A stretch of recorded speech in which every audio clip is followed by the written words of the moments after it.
Asian times नाम की website ने दावा किया कि यूक्रेन समंदर में रूस को मात देने के लिए ड्रोन का सहारा ले रहा है। वो रिमोट से कंट्रोल होने वाली नावों के जरिए पुतिन को धूल चटाने की कोशिश में है, जिनका काम तेजी से समंदर में रूस के जहाजों को टक्कर मारना होगा। यूरेशियन टाइम्स का दावा है कि ये छोटी छोटी नावें असल में आत्मघाती ड्रोन हैं। मतलब इनके रूस के जहाज से टकराते ही जोरदार विस्फोट होगा और रूस का जहाज बर्बाद हो जाएगा। क्राइमिया के गवर्नर ने आरोप लगाया कि यूक्रेन समंदर में ड्रोन अटैक की तैयारी लंबे वक्त से कर रहा है। वो इससे पहले भी 2 बार इसकी कोशिश कर चुका है और उसका एक ड्रोन पकड़ा गया था और एक समंदर में ही धमाके की वजह से नष्ट हो गया था। लेकिन यूरेशियन टाइम्स का दावा है कि यूक्रेन इस बार पूरी तैयारी के साथ हमला करने के मूड में है, जिसके लिए उसने अपने सैनिकों को ट्रेनिंग देना भी शुरू कर दिया है और उसने इन ड्रोन में कई बदलाव भी किए हैं। क्राइमिया के गवर्नर ने दावा किया कि यूक्रेन ने जो तीसरा ड्रोन हमला किया वो पिछले 2 हमलों से ज्यादा खतरनाक था, क्योंकि तीसरा हमला रात के वक्त हुआ जबकि पिछले 2 हमले दिन में किए गए थे। जिसका मतलब यह कि उसने अपने ड्रोन को नाइट विजन कैमरों से लैस कर दिया है ताकि वो रात में भी सटीक हमला कर सकें। मतलब अब वो रूस पर बड़ा हमला करने की तैयारी में है और इसके लिए अपनी सारी ताकत जुटा रहा है। ऐसा माना जा रहा है कि यूक्रेन इन हमलों के जरिए उन बंदरगाहों को वापस पाना चाहता है जिन पर पिछले साल जंग छिड़ते ही रूस ने कब्जा कर लिया था, क्योंकि ये बंदरगाह यूक्रेन की अर्थव्यवस्था के लिए रीढ़ की हड्डी थे और जब इन पर रूस ने कब्जा किया तो यूक्रेन छटपटा गया।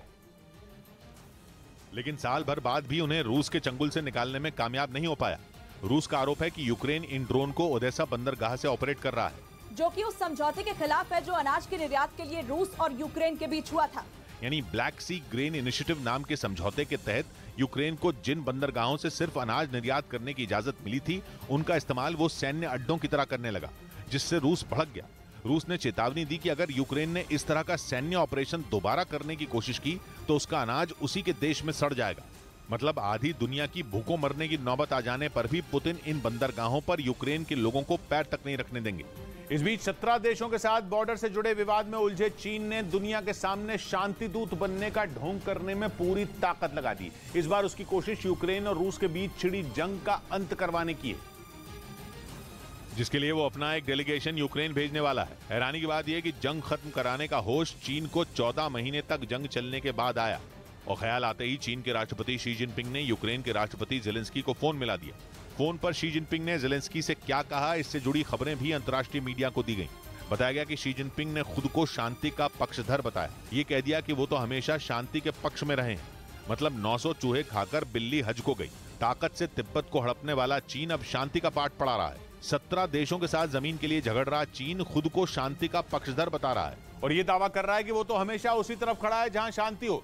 हालांकि चीन जैसे चालाक और शातिर मुल्क को शांति का बुखार कुछ महीने पहले ही चढ़ा और उसने सऊदी अरब की ईरान के साथ दोस्ती करवा दी, यानी 2 कट्टर दुश्मनों को मिला दिया। माना